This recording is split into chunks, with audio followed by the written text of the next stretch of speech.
What up, y'all? So on this episode of Sides, we talk about the impact of Bill 62. I am 100% pro the bill. And it's that time of the year again. We try to settle the debate on questionable Halloween costumes. I am half white, half brown. Can I wear a sari on Halloween? Can I? Now that's the question. And are we all getting the right amount of sleep? I have a 9:30 class. Am I supposed to sleep on the way to the Uber? Gracie. Oh, sorry, no. Watch the rest of this episode and find out.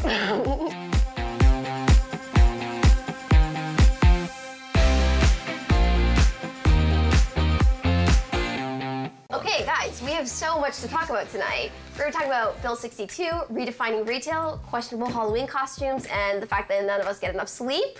But let's start off talking what's been good and what's been bad in our week, our okays and our no ways. Teddy. Okay, my first okay is this little company called Lulu dans ma rue. It's in the lovely town of Paris, town of romance, because I have fallen in love with this company. What they are is a concierge service where you can hire some, I don't know, dude named Gaston or a chick named Gaston. I don't know too many female French names. Anyways, what they do is they will do any odd job that you wish. They'll move your plant, they'll feed your cat, they'll fix your cat or plant. And the reason I think it's great is because there are so many friends we have that are so handy, and we ask them for so much, and it's time to give them a bit of a break. My no way for this week, this is something that's pretty serious, for me at least. When the start of these sports seasons begin, there are so many hopes and dreams that you have for these athletes and that these athletes have for themselves. And it's terrible when we see these debilitating injuries pull them out for the whole season. We have Gordon Hayward with that terrible shattered ankle that we saw. I mean, it was so bad that they had to pull to a wide shot right after.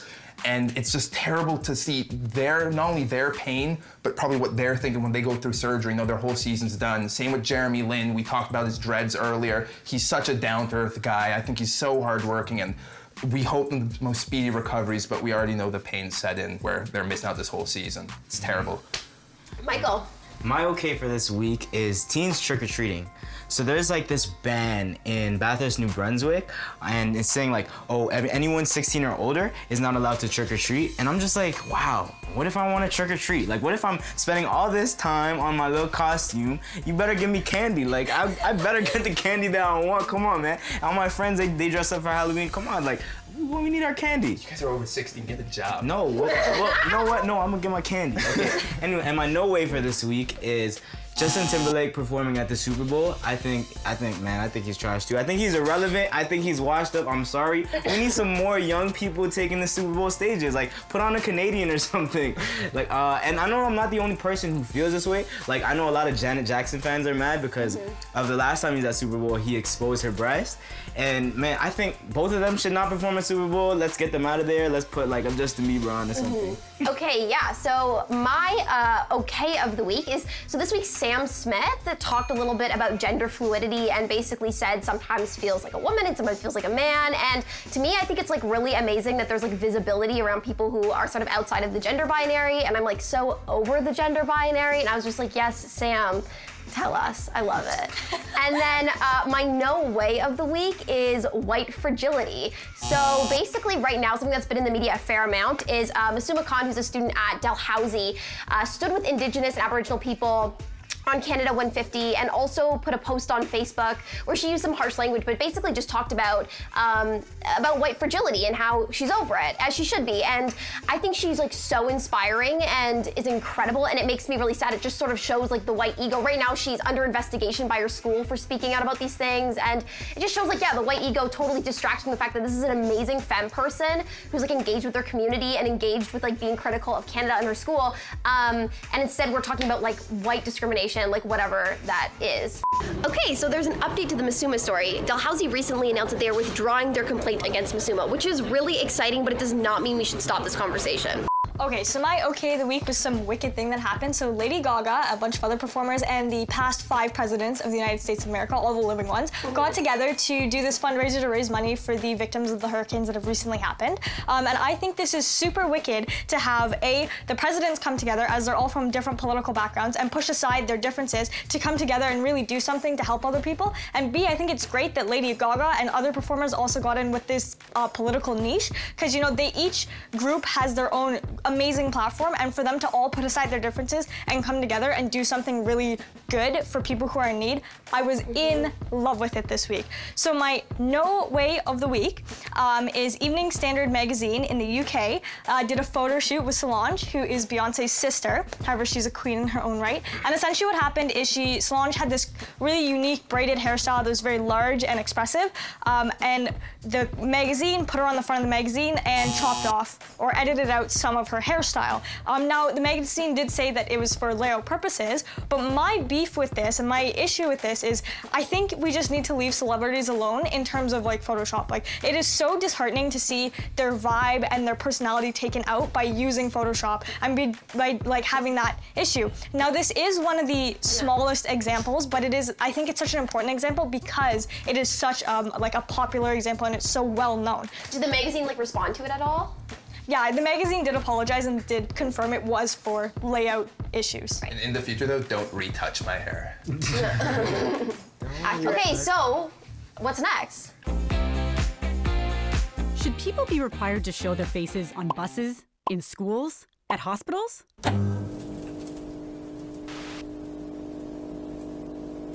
Quebec has a new law, and it's getting a lot of attention. Bill 62 requires people to show their faces when they give or receive public services. Those in favor of the law argue that it promotes religious neutrality, aka a neutral state, rather than a religious one.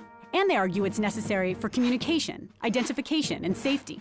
But others say it's a human rights violation that unfairly targets Muslim women who wear face veils.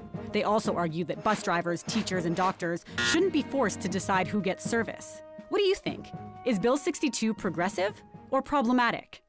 Now, I'm a progressive. I don't know how much more progressive a person could be, in my opinion. However, when it comes to this issue, and it's really specifically this issue, I am 100% pro the bill. I believe that religious neutrality is something that we need in our society. I believe that anti-proselytization laws that we saw in France are I've been calling for them to come here for the longest time.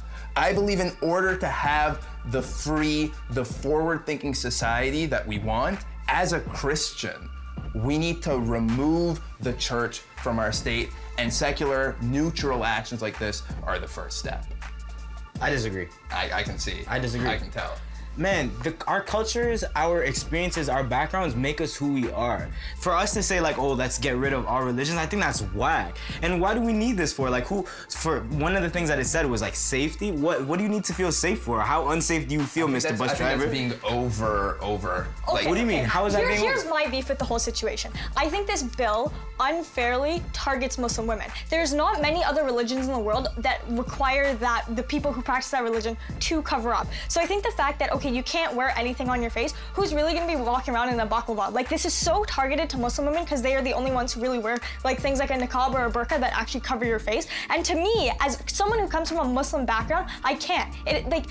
I don't understand how this even got passed and no one said, oh wow, this isn't an attack on someone else's religious freedom. So yeah, actually on that, so I also think that the bill is like misogynistic and I think it's racist. But I talked to one of my friends who is francophone and is Quebecois about sort of the history of Quebecois and religious neutrality. And when you look at the way in which Anglo-Canadians have really oppressed Quebecois Canadians, like through linguistic and cultural oppression, and a lot of that was done through the church. Like, so religious neutrality was a way in which Quebec, I think, found some amount of like liberation within that oppression. And I mean, the bill is, it is racist. And I think a lot of Quebecois people acknowledge that, but I also understand where that comes from. See, no, from my perspective though, what I see is religion, and I'm saying this as a religious person, has infected our discourse. It has increased the polarization that we see in our world. Yeah, and measures like this. Back in the 70s, the Quebecois was under the yoke of the Catholic Church. Every vote was held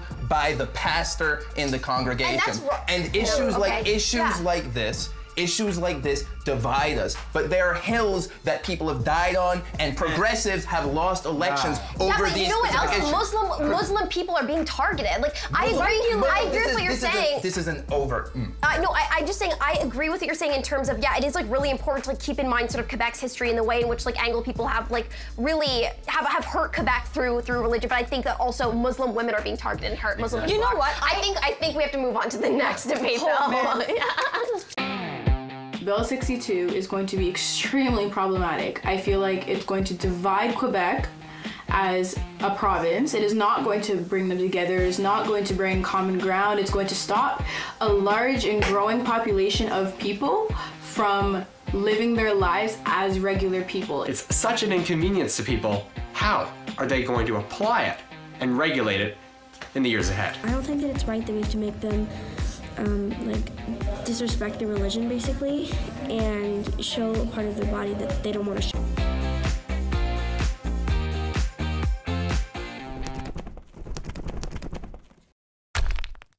So Halloween's approaching, and this is the story of the best Halloween costume I ever had. So when I was like in grade 4 or 5, I saw Napoleon Dynamite for the first time, and I thought it was genuinely the most brilliant piece of cinema ever. And I used to quote it in public, and I would be like, I've been chatting online with babes all day. My mom would be like, that's inappropriate, you're a child. And then finally, when I like reached an age of maturity, I was like, I feel like I can finally take on the character of Kip.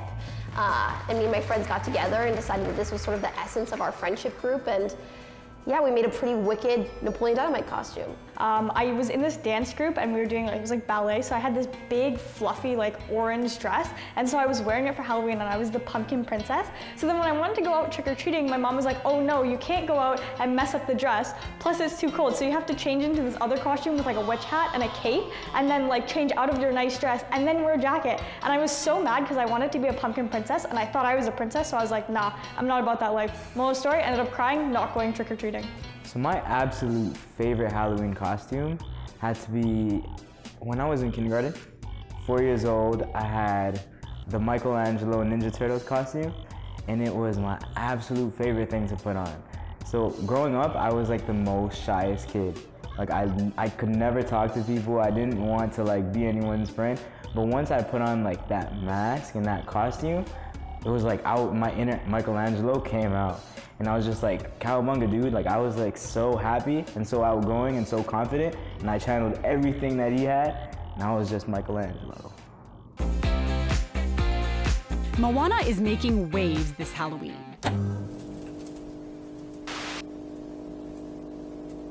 Recently, a mom wrote a blog post on raceconscious.org about her daughter's desire to dress up as the Disney character Moana for Halloween. The daughter is white, Moana is Polynesian.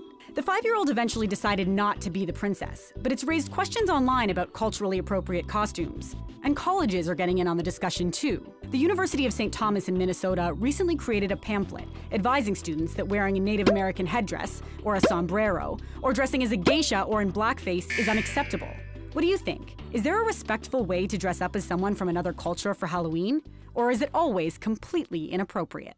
So yeah, I'm like, white people need to stop it and need to like chill out. People often just say, oh, it's just a costume and it's just one night, but the truth is Halloween does not exist in a vacuum. The one night of the year doesn't exist totally isolated from other nights, and the way that you dress and act, it informs society. And I think, you know, when a certain women or men like fetishize certain cultures or over-sexualize certain cultures, or like are just straight up like really inappropriate, like, you know, something like blackface, like that affects the way society interacts with these different groups, and I think it's wrong, and white people need to like chill. Like what is up? Well, the way I see it though is I think there's a distinct separation that people need to make, because I feel like some people don't understand the background behind it. There's a difference between dressing up as a culture and dressing up as a character which happens to be in that culture. And I found someone online who I agree with, someone, Angela, who says, I think it's ridiculous. Toddlers don't see white, black, or brown. They only see Moana, a cool Disney princess. And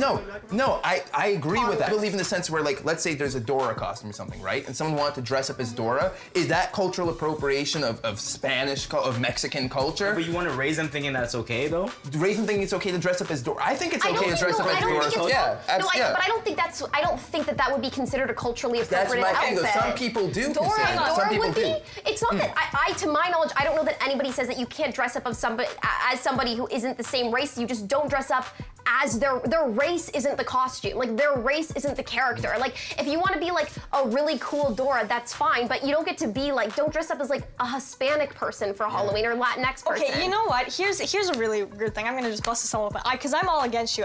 Gracie, I'm with you on that costume should not be sexualized, but I am super 100% on people sharing cultures through the use of costumes. And here's my beef with you. I am half white, half brown. Can I wear a sari on Halloween? Can I? Now that's the question, because I'm halfway. Is that culturally significant to you? Well, sari is culturally significant. Generally, people from brown cultures and Indian cultures and throughout the West Indies traditionally only wear saris, right? I think that's something that you would have to unpack yourself. Exactly, right? So then I don't see how we can sit here and say, oh no, you can't wear a geisha costume, or you can't wear like a native headdress or something like that. No, don't wear a geisha costume. Like, do not do it. I will. Why? Let's hear it. Because I lived in Japan for a year. I understand the significance of something like that. People who are geishas, they spend time training and learning these things. It's something effort. And then you're gonna go wear like a little geisha outfit. And, okay, here's also my like difference. look at what that also does. Like this idea of like sexualizing geishas and Asian women as being submissive. No, that's garbage. Let me get in here, because I just said I'm not about the whole sexualization of it. But what I am about is sharing the culture. And if you want to dress up as someone, and here's the thing. No.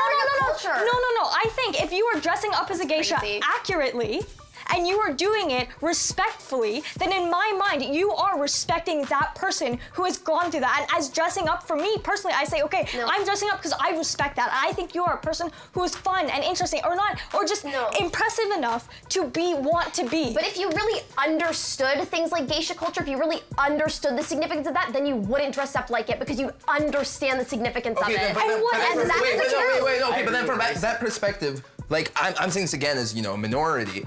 Why is it just a white person who might get roasted for doing something like this? No, I feel like that if a Chinese person dressed up as a geisha, most people wouldn't go confront them and be like, "Hey, that's actually Japanese culture, didn't you know?" Yeah, but bro, it's the truth. If a Korean dresses up as no, but people wouldn't go up and confront them. But here's the thing, like people wouldn't go up and confront them. No, but white people need to understand is like there's so much that weighs on you when you're white skinned, when you're white passing, and you do things like these, because you're digging up a whole lot of dirt. Yeah, but what if I wore like a dashiki or something? Huh? My culture doesn't traditionally wear that black African thing. And then that would probably be I feel like, man, I think there's a huge difference. Like I said, there's a huge difference between someone putting a dot on their forehead and saying, "Ooh, look at me, I'm a poo," and then someone going out and someone just deciding that I want to dress up as this. I want to dress up as a samurai. I want to dress up as. And I think that when people put too much emphasis on blowing both of these up as equally bad things, you are disrespecting the actual egregious costume mistakes that people make. I think we can actually increase awareness and increase understanding of tradition and ethnicity by allowing such costumes. So if people are allowed to use these costumes, they can learn more about the history, the traditions, the cultures of where the costumes have come from, and it'll increase the awareness and understanding of the cultures around them. Just hard no. White people can't dress up in Halloween costumes of like other people's cultures. Hard no, wrong, sorry, canceled. What I would say to people who think otherwise is, one, question where your entitlement is coming from, like why you feel like you have this like need to dress up as someone else's culture, and like why you feel so entitled. And then second, like think about the fact that like everyone wants to look black, talk black, act black, be black, or like of some other race or some other ethnic group, but nobody wants to like show up for Black Lives Matter. No one wants to show up for like missing and murdered Indigenous women. Nobody wants to show up for the people that you're trying to like perform. So like, it's hurtful.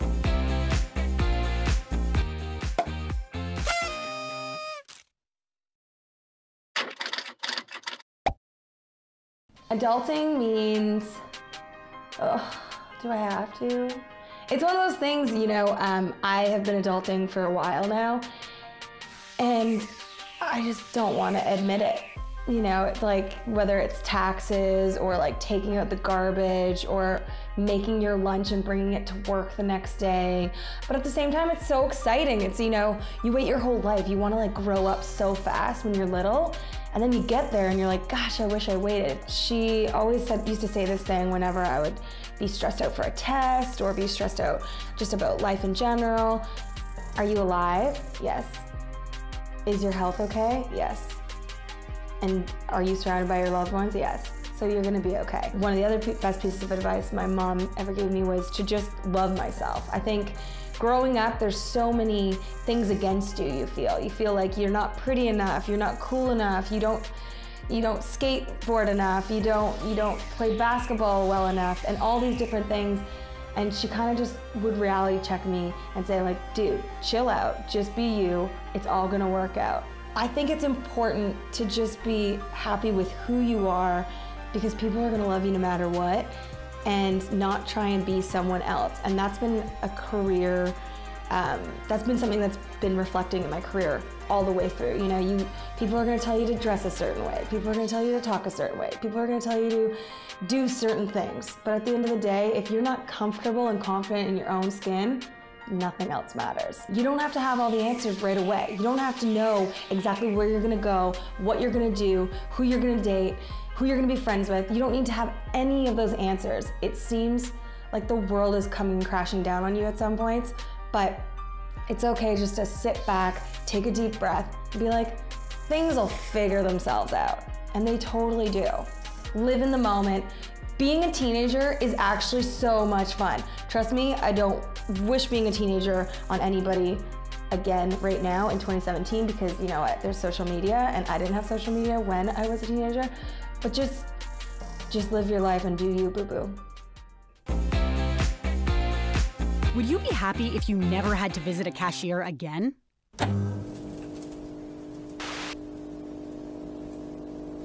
Walmart Canada is in the midst of rolling out a service called Scan & Go at more of its stores.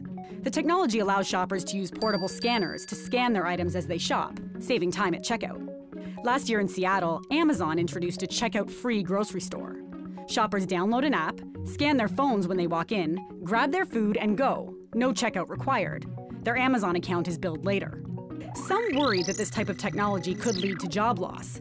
They also argue that technology can malfunction and that human interaction matters. But others say this is progress. Why wait in line if you don't have to? What do you think? Is this retail revolution a positive or a negative? I am super 100% down for it. I personally think time is money and money is time. So anytime we can like get to ourselves and get back and actually use, so like why am I gonna stand in a line that's super long when I could just grab, go, walk out? I also think like with modern day technology, this is just the wave of the future. People need to stop worrying about these lower end jobs that are being taken away and start putting their kids through university and really pushing higher education. And that, like, for me, that's the wildest thing, is this, like, technology break and, like, oh, no, we can't have technology because it's going to do something else. Well, why don't we upgrade ourselves with the technology that's upgrading itself and move on with our lives and do something different? Yeah, but I think hand in hand with that has to be some kind of universal income, right? Like, you can't...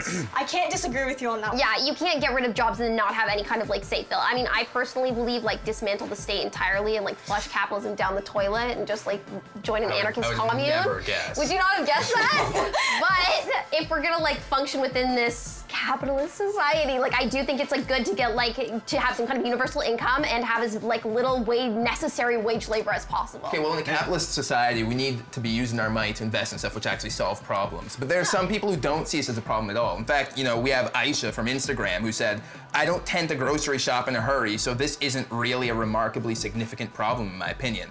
I agree that human interaction is important, and even getting frustrated in a checkout line is some sort of learning opportunity. Yeah. Here's my thing, I'm totally against this whole thing here. Like, I feel like human interaction is so important. Everything from social media to even this is bringing us into a world where we're not even gonna talk to each other anymore.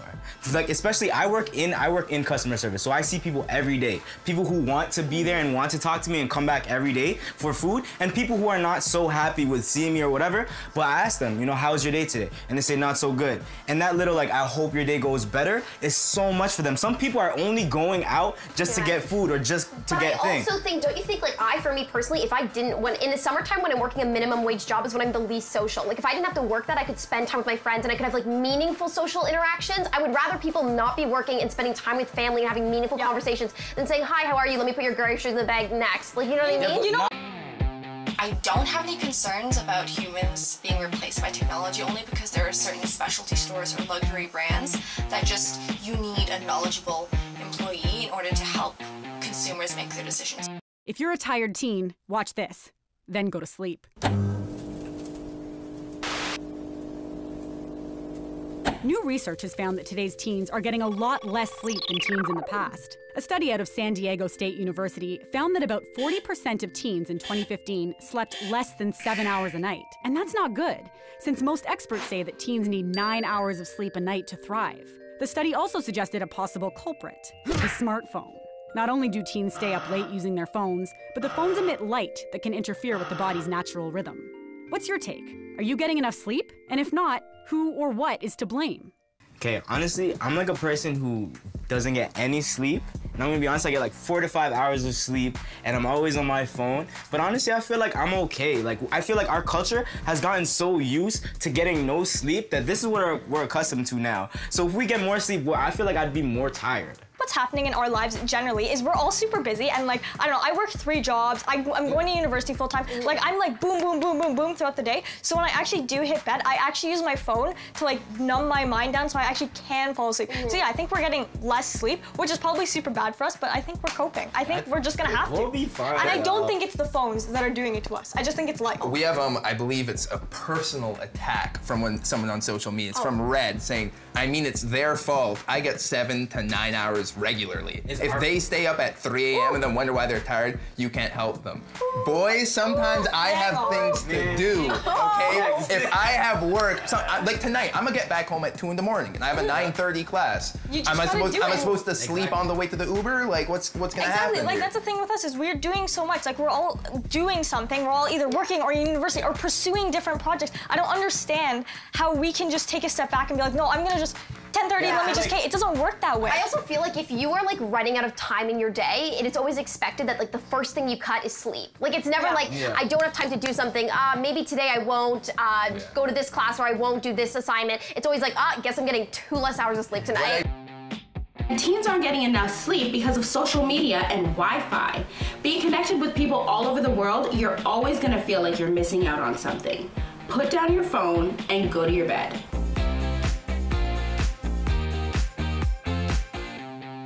Anchor's so good. Good evening, good evening, good evening, good evening. I got destroyed. I'm the worst kind of house guest because I'm just destroying the place. Breaking stuff. Thank you so much for joining us tonight. My pleasure. I'm so excited. Heated debate. I love what you guys are talking about. I was over there like this, just watching. Very interesting stuff.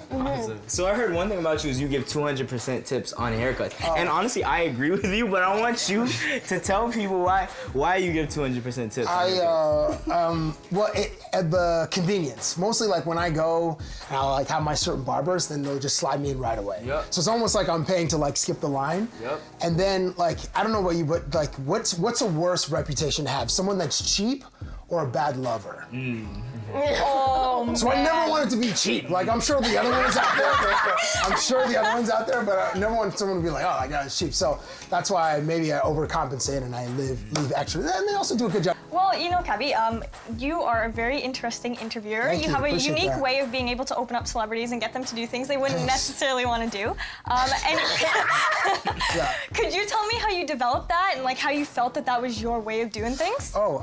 Thanks. Well, thank you, by the way. So I'm just a version of myself, and just like I just know that I try to treat athletes like everyday people. So although they have like this incredible talent and they work very hard to sustain their excellence, they're just like regular people to me. So, you know, I'll hug them, I'll put my face against their face or whatever as a means to disarm them, to be like, we're just boys, like we're just all the same. So to talk about sports, I want to talk about football. You know, there's a lot going on with like concussions and like protesting the national anthem. I want to know how you feel about like the future of football. Will it be around in like 50 years? That really depends on like, you know what, like you should I wish they did a study on what, you know, mothers of 10-year-olds, what sports are the 10-year-olds playing? Because that would indicate what's going to happen down the road. I was listening to Malcolm Gladwell on a podcast, and he said that he believes in the next 10 or 15 years, the line of scrimmage, the linemen will be standing up. So to avoid that collision, like, you know, as soon as they hit the ball, the linemen, they just, you know, they throw themselves at each other. So in one way to avoid concussions, they'll already be standing and they'll just engage with their arms and their chests and whatnot.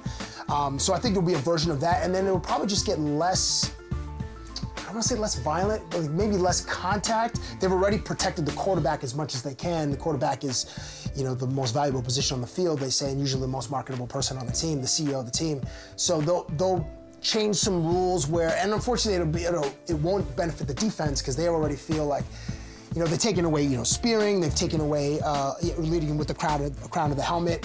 They'll just make it a little more sad. Hopefully there won't be like just touch football where, you know, you're playing flag football in a, you know, Cowboy Stadium, 80,000 people just to watch dudes, as they pull flags off each other. But I think it'll still be around. It'll just change. It'd be less violent. My question is like, I don't understand sports. I don't play sports. I am kind of terrified and intimidated by sports. How can I when I'm at like parties or like involved in conversations like this, I just want to make it seem like I know what's happening. Right. You need an entry point. Okay. Yeah, like a hot word or something. I can be like, you know what I mean? Analytics. Analytics. Analytics is the word. Like, I heard that there's a new movement in analytics. In analytics. But then you'll know where the nerds are in the room. The nerds will be come right to you, and then they're just gonna want to suck you into the vortex. What's my follow-up? Right, analytics. I've been reading, and then just mention like some current pop culture intellectuals. So there's Malcolm Gladwell, maybe throw in Neil deGrasse Tyson, even though he does astrophysics, but and the football, I got it. Okay, see if that works for you. Okay, I will. Good. Okay, we have a game now we're gonna play. Yes. It's called onside, offside. So basically, we have these like little fun props. I saw this. Yeah, so there's gonna be like a situation, and it's sports themed. They are gonna read it to us. We're gonna say if it's onside. So it's you versus me? Yeah. Okay. Well, I don't think we're versus each other. Oh, we're not? Oh, I mean, Listen, I want to take this into a sports We can turn this into a sport. Okay, yeah. So if we're playing a game where someone's got if it's thumbs up, it's like onside, we endorse. Thumbs down means like we're not into it. Okay. All right. All right. Alrighty, let me hit you guys with the first question, so listen up. Sounds good. Onside or offside? Booing the refs when they make a call you disagree with. Yeah. Yeah, I'm all about that. Yeah, if you're the paying customer, you can basically, as long as you're not disrespecting the player, you're not being like really offside with the language, yeah, you can boo the referees. I want the audience to participate. Do you know what I mean? Yes. Like, I want to get involved. Yes, I do. On or offside? Sports fans who get their own last name put on a jersey. What do you think? Oh, no. I mean, if you want it, I'll change it. I want to go I'm with you. Like, it's kind of cheap. Listen, if you get a gift and someone puts as like a novelty gift, then you maybe you just wear it the one time. No one's gonna know. True, but then you're gonna have to like, if someone calls you out about it, then you have to like quickly defend yourself. But if you go to, you get a Leafs jersey, a Raptors jersey with your own, it's kind of. Speaking of getting gifts from jerseys, we have something from online from Anton, and he asked onside. Is it Ton B? We'll see. You can ask him after. It is.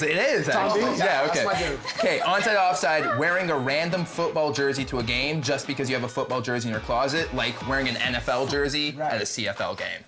How do you feel about that? Okay, so I feel like I'm like into like DIY. I think you should like make your own. Go 3, 2, 1. No, do it. I'm 3, 2, 1, go. Okay, I'm offside. Yeah, I'm like offside. make your own jersey. Do you know what I mean? If you don't have one that fits the whatever it is. But then that's even that. I think that's all. I'm gonna give you the double offside. I'm gonna give you 2. That idea you're getting 2. The original with the just wearing a football jersey for the sake of football jersey. But no. Yeah. On or offside? Doing the wave. Yeah, no. I'm not about that life anymore. I think the wave died in like the 90s. I was born in 98. The wave is still alive. Kanye's still releasing albums. Last question. Okay. Let's go. You ready? God, yes. For the buzzer beater? On or offside? People who streak at games. 3, 2, 1, go. Of course. Yeah. Of course. I wouldn't do it personally, but I'm about that. Oh, I would do it personally. You know you would not. I would. Down for this? Go to Wimbledon. Go to Wimbledon. Okay, get me a ticket. Will you go? Yeah. Okay. I'm not kidding. I don't want that. Like 10 years from now, that might affect your career. It's probably not a good idea. Okay, well, this was so fun. Thank you so much for Thanks coming. for having me. This is fun. I like chilling out here.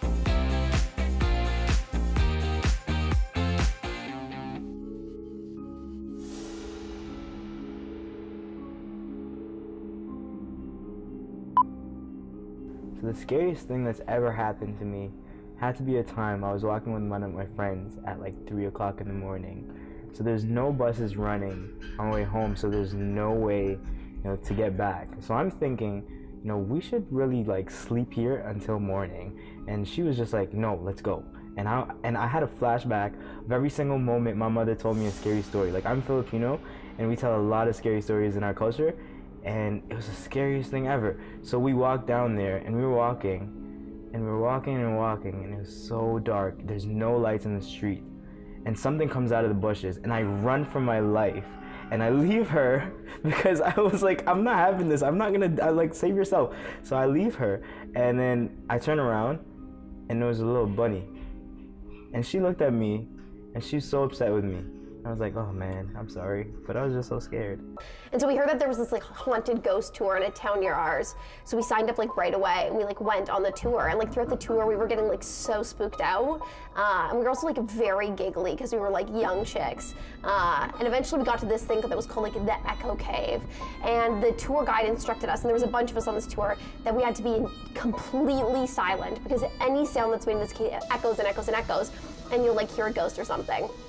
So we lined up to get into this cave, and when everybody goes in this cave, and we're standing silently, and it's like me and these eight of my really good friends and like a couple other random people, and it's totally silent in this echo cave, and any little movement you can hear, and the man standing next to us farted, and it echoed for like a long time, and then we started laughing, and then we were reprimanded by a ghost tour guide, which I didn't think would ever happen to me in my life. It was a spooky story. It was also very funny. Yeah.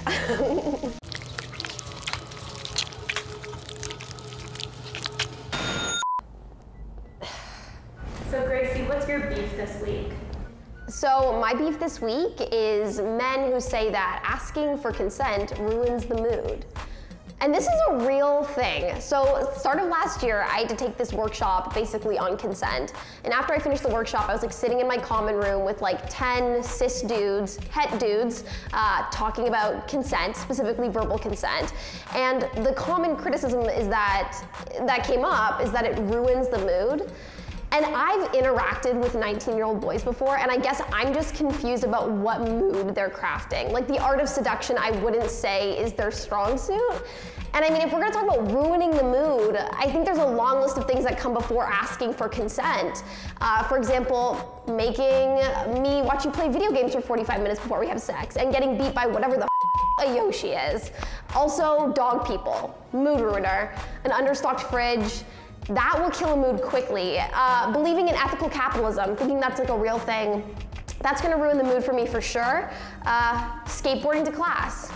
Mood, gone, not there. I mean, I guess what I'm getting at here is, I promise asking for consent, that's not what you need to worry about. Ask for consent and stop with the other stuff. I loved tonight's show. I think you guys had so much to say, and I want to continue some of those debates. This one actually came in from Holly on Bill 62 using hashtag #MySide. She said, Turkey lifted their multi-decade ban on headscarves in 2011 after realizing it was inhibiting many of their young women. We are regressing. I do want to make a note though, guys, that women have been free to wear headscarves at state universities in Turkey since 2011 as well, just to clarify.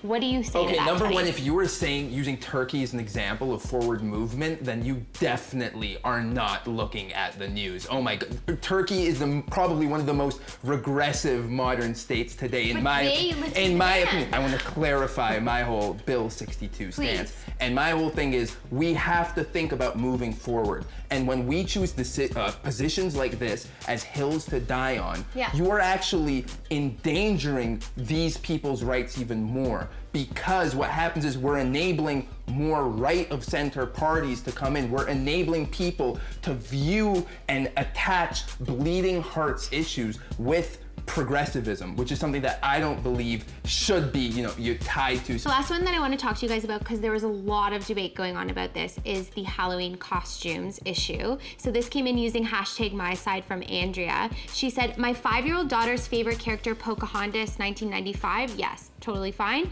Current day Pocahontas, no. She's touching on the issue that you guys seem to agree on, which was the sexualization piece, but that would still be dressing up as someone who's an indigenous person. And you think that that's okay, and you think that that's not okay. Yeah. Let's talk about why. Once again, I think that if we do not share cultures, we will not move forward. I think sharing cultures respectfully is incredibly important. And you think dressing up on Halloween is a respectful sharing of a culture? You know what? That's literally calling something a costume. That is literally doing that. Okay, but let's talk about it, right? Because sometimes, like, if I am going, I don't wear a sari regularly. If I'm going to a mosque or I'm going to an event and I dress up in a sari, which is a cultural article of clothing, is that not really the same as like a costume?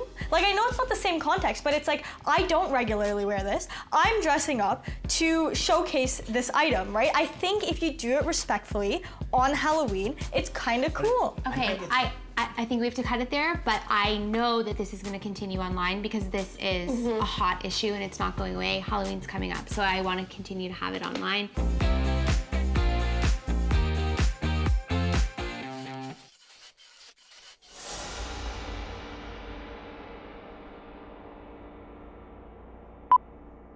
So when I was younger, I decided I was gonna stay over at my grandparents' house for the night.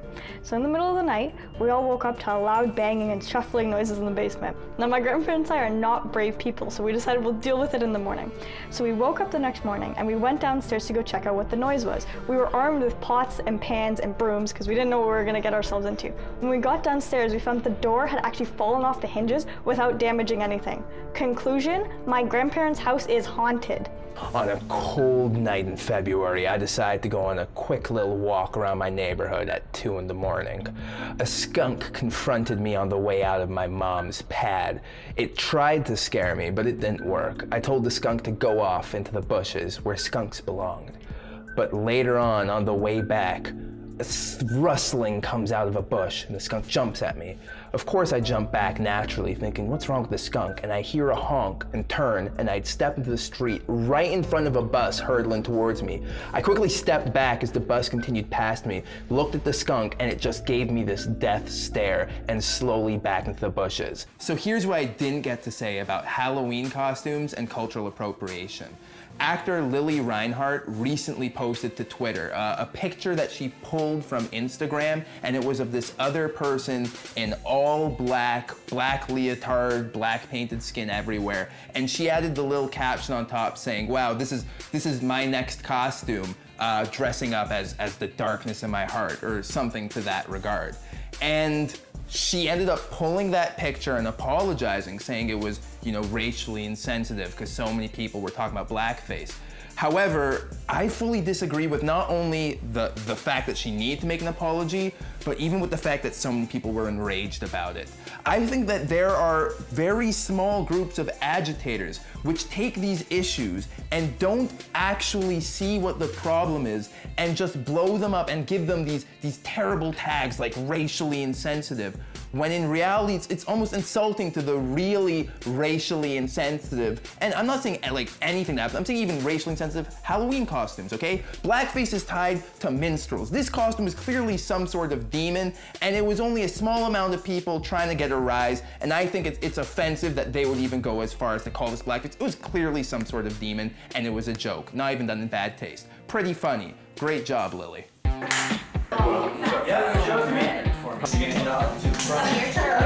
Sit beside me, Gracie, come on. I'm sorry.